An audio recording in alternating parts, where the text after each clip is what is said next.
A few years ago, our team was approached by a company that had a desire to tell their story. The company had everything we want when working with a client: a passion for the work they do, genuinely creating really great products and services, and they had an added challenge we love: competing in a highly saturated market. I say we love this challenge because when there's a lot of competition and everyone's kind of saying the same thing, as it usually goes, it gives us the opportunity to really show the difference telling a story can make to elevate a brand above the proverbial noise. So we created a proposal, they accepted, agreements were signed, and we got to work. And we started with the founder and CEO looking for the founding story, the story behind the current About Us website copy. And right from the start, there was a problem. The founder refused to share his story. He said he didn't want it to be about him, that he wanted it to be about the company, and that they create better products than anyone else.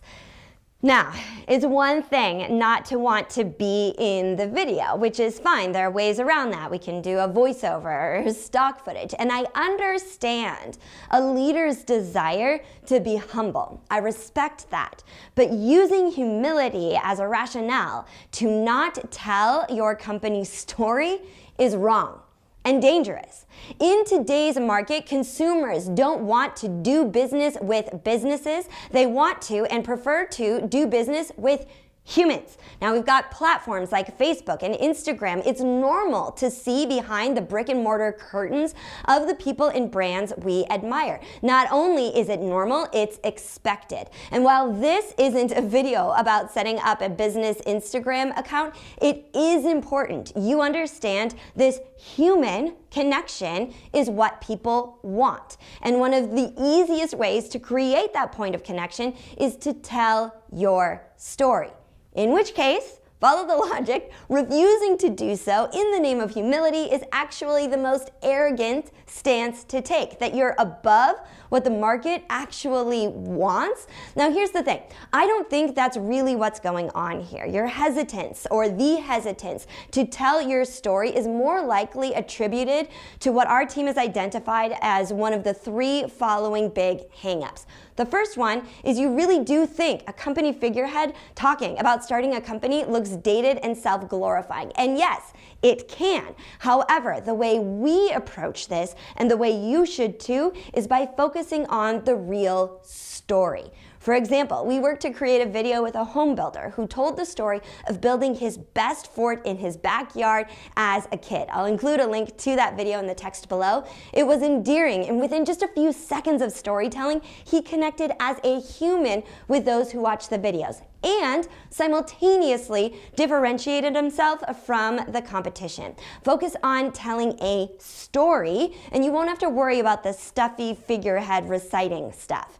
The second misconception is that there really isn't a story there. I mean, you started a business, who cares? In this case, you are your story's worst enemy, because our stories don't actually sound like stories to us. They just sound like life. Often it takes an outside source to see the story that is within you. So sit down with your marketing team or agency partners and tell them you want to tell the story, the real story. And if they're any good, they will be salivating to hear it. They'll ask you great questions, and they can turn it into marketing gold for you.